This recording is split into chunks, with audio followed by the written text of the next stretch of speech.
ہماری محبت ہے. بہت توجہ فرمائیے گا, آپ سلامت رہیں انشاءاللہ.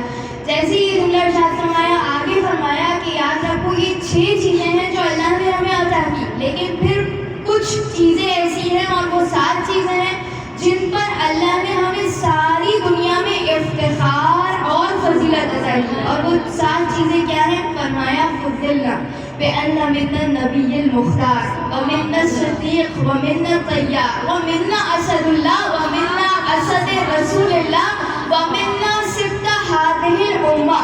فرمایا وہ جو 7 چیزیں ہیں جو فقط ہم اہل بیت کے پاس ہیں, وہ کون سی ہیں؟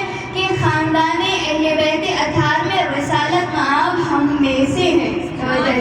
اور پھر فرمایا مزید آگے بڑھ کر امام فرماتے ہیں کہ دیکھو علی صدیق اکبر کوئی اور نہیں, علی مرتضیٰ ہم میں سے. پھر فرمایا کہ یاد رکھو اسد اللہ و اسد رسول, یعنی جو اللہ کا بھی شیر ہے علی سے پہلے, اور جو رسول خدا کا بھی شیر ہے وہ کوئی اور نہیں, جناب حمزہ. ان کا مقام یہ ہے کہ وہ ہم میں سے ہیں. اور پھر فرمایا جوانان جنت کے سردار کسی اور سے نہیں, ہم میں سے ہیں. تو خاندان اہل بیت اطہار نے جناب حمزہ پر ہر مقام پر افتخار کیا ہے. رسول فرماتے ہیں میں نے عالم خواب میں کسے دیکھا؟ جناب حمزہ کو, اپنے چچا کو دیکھا. پھر فرمایا دوسری عظیم الشان شخصیت کون؟ اپنے بھائی جناب جعفر طیار کو عالم رویا میں دیکھا.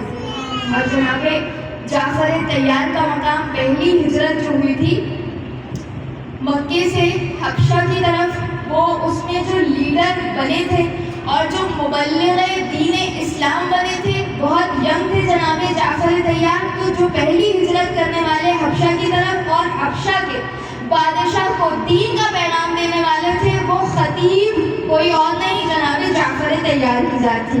اور پھر اس پر آپ کا یہ مقام جب آپ واپس پڑھتے تھے حبشہ سے ہجرت کر کے, تو روایت میں موجود ہے جیسے ہی جناب جعفر طیار واپس آئے تو آپ سنتی ہیں معروف واقعہ ہے کہ یہی وہ دن تھا جب علی نے خیبر کو فتح کیا تھا. تو جیسے ہی ایک طرف سے علی فاتح خیبر لوٹے, دوسری طرف سے جناب جعفر طیار لوٹے, تو رسول خدا نے جملہ ارشاد فرمایا واہ واہ واہ, میں کس کے آنے کی زیادہ خوشی مناؤں کہ وہ علی جو خیبر کو فتح کر کے لوٹا ہے, یا وہ جناب جعفر طیار جو ابھی ابھی حبشہ سے ہجرت کر کے واپس آ رہے ہیں. تو وہ شخصیات جن پر خود رسالت مآب نے افتخار کیا ہے وہ کوئی اور نہیں جناب حمزہ اور جناب جعفر طیار. تو وہ رسول فرماتے ہیں جب میں نے ان دونوں شخصیات کو عالم خواب میں دیکھا تو میں نے سوال کیا کہ بتائیے میری جان آپ پر فدا ہو, آپ میدان محشر میں ہیں, عالم برزخ میں ہیں, آپ اس دنیا سے جا چکے ہیں, مگر بتائیے کہ میدان محشر میں برزخ میں کون سے اعمال کو آپ نے افضل پایا جن سے بڑا کوئی عمل نہیں تھا؟ تو جناب جعفر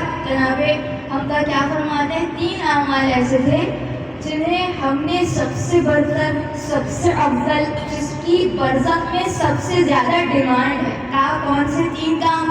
کہا پہلا کام سقی الماء, پیاسوں کو سیراب کرانا. اس کام کا اتنا اجر ہے برزخ کے میدان میں جس سے بڑا عمل میں نے کوئی نہیں دیکھا. پھر فرمایا دوسرا عمل حب علی ابن ابی طالب, جو اپنے دل میں علی کی محبت لے گیا وہی کامیاب ہے. محشر میں, صراط میں, برزخ میں, پل صراط پر, ہر مقام پر کامیاب وہی ہے جس کے دل میں ولایت علی ابن ابی طالب کا بوجھ. جب انسان کو جکڑ لیتی ہے ناکامی کی زنجیریں, جب انسان کو جکڑ لیتی ہے ناکامی کی زنجیریں, نہ دولت کام آتی ہے نہ کام آتی ہے تدبیریں. اگر ایسی گھڑی آئے سلامتی ہو اور خدا انشاءاللہ یہ محبت ہماری نسلوں میں جاری و ساری رہے. اس لیے کہ بہت سارے لوگ ہیں جو مرتد ہو جائیں گے, خود رسول نے فرمایا, لہذا فرمایا رسول خدا نے کہ مجھے بتایا جعفر طیار نے, مجھے بتایا میرے چچا حمزہ نے کہ 3 کام, ان میں سے پہلا کام پیاسوں کو سیراب کرنا, دوسرا کام حب علی ابن ابی طالب, اس کی میدان محشر میں برزخ میں بہت ڈیمانڈ ہے. اور پھر فرمایا تیسرا عمل صلوات علیک اے رسول اللہ, آپ اور آپ کی آل پر مستقل درود و سلام جو بھیجے گا وہ یقیناً برزخ میں کامیاب ہے. میدان محشر میں کامیاب ہے. تو یہ 3 کام جو فرش ادا کے صدقے میں خدا ہمیں توفیق عطا کرتا ہے جو ہم ان تینوں امور کو انجام دیتے ہیں. محمد والے محمد پہ بلند ہے صلوات.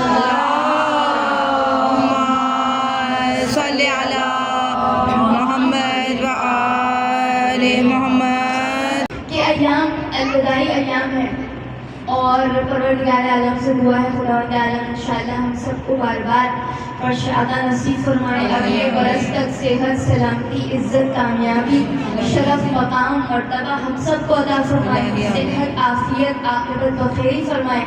اسپیشلی مہمانیان کے لیے دعا گو پروردگار عالم تبسم ہڈی کو صحت سلامتی عطا فرمائے. ان کی والدہ گرامی کو شفا کاملہ اور عاجلہ عطا فرمائے. اسی طرح آپ تمام مومنات جو اس فرش ادا پر پرسداری کے لیے تشریف لائی ہیں, اس فرش ادا پر جناب سیدہ انشاءاللہ جناب ام لیلہ سلام اللہ علیہا, جناب ام رباب آپ کی تمام حاجات پر مہر قبولیت کو سب کرے انشاءاللہ. کوئی مومنہ فرش ادا سے خالی ہاتھ نہ لوٹے اور انشاءاللہ دنیا بھر میں جو انسان جس دعا کا طلبگار ہے پروردگار عالم اس کی پریشانی کو دور فرمائے اور ہمیں بار بار کربلائے معلیٰ جانا نصیب فرمائے. اور اسپیشلی جس نیت سے اس فرش ادا کو بچھایا گیا ہے, اس منت کو اٹھایا گیا ہے, پروردگار عالم اسے اپنی بارگاہ میں قبول اور مقبول فرمائے انشاءاللہ. تمام دعاؤں کی قبولیت کے لیے ایک صلوات پڑھ لیں. محمد صلی علی محمد و آل محمد. تکبیر. بس یہ آخری ایام الوداعی ایام ہماری چیک اور بیلنس کے بھی ایام ہوتے ہیں کہ ہم نے جتنا حاصل کیا ہے اس کو ہمیں کتنا سیو کرنا ہے انشاءاللہ, اور اپنے ایمان کو سارا سال تک ابھی کس طرح سے رکھنا ہے. یہ ہمارے لیے ایام اعزاء کے بعد ایک بہت بڑا چیلنج ہوتا ہے. تو میں تاریخ سے صرف 2 مثالیں آپ کے حوالے کروں اور اس کے بعد ایک نتیجہ پیش کروں اور بس آپ کی رحمت تمام کروں. تاریخ میں ایک شخص ہے, ایک کردار ہے جس کا نام ہے حرثمہ, اور یہ ایسا کردار ہے جس کے ایمان کا کوئی پتہ نہیں ہے. اس لیے کہ روایت میں ہے جو جناب امیر المومنین نے جنگ صفین لڑی تھی تو یہ شخص جندی کی حیثیت سے یعنی ایک فوجی جس کو پیسے دے کر فوج میں بلایا جاتا ہے اور جس کی بھی سائڈ ہوتا ہے وہ اس کا ساتھ دے رہا ہوتا ہے, تو ایک فوجی کی حیثیت سے امیر المومنین نے اسے ہائر کیا حرثمہ کو. تو جیسے ہائر کیا جنگ صفین سے جب جناب علی واپس آئے تو روایت میں موجود ہے کہ مولا امیر المومنین نے اپنے کاروان کو سرزمین کربلا معلیٰ پر رکوایا, اور جیسے ہی مولا نے سرزمین کربلا میں قیام کیا, قیام کے بعد مولا اترے اس سرزمین پر اور آپ نے فرمایا اب ہم فجر کی نماز اسی سرزمین پر پڑھیں گے اور فجر کی نماز پڑھ کر پھر اس سرزمین سے واپس اپنے وطن تک پہنچیں گے. یہ جیسے ہی امام نے جملہ کہا اس کے بعد حرثمہ کہتا ہے کہ میں دیکھ رہا تھا کہ مولا نے نماز پڑھی اور تمام قافلے نے نماز پڑھی. نماز کے بعد کیا ہوا, نماز کے بعد مولا نے سرزمین کربلا سے کچھ خواب اٹھائے. دیکھیے شب زیارت امام حسین ہے, کربلا کی زیارت خدا ہمیں بار بار نصیب فرمائے. تو جیسے ہی مولا نے اس خواب کو اٹھایا, اس خواب کو سونگا اور فرمایا واہ کیا کہنے اے خاک کربلا کے. جیسے ہی مولا نے یہ جملہ کہا تو حرثمہ کہتا ہے میں یہ جملہ سن رہا تھا. اس کے بعد مولا زمین پر بیٹھا اور فرمایا تم بھی سنگو اس خاک کو.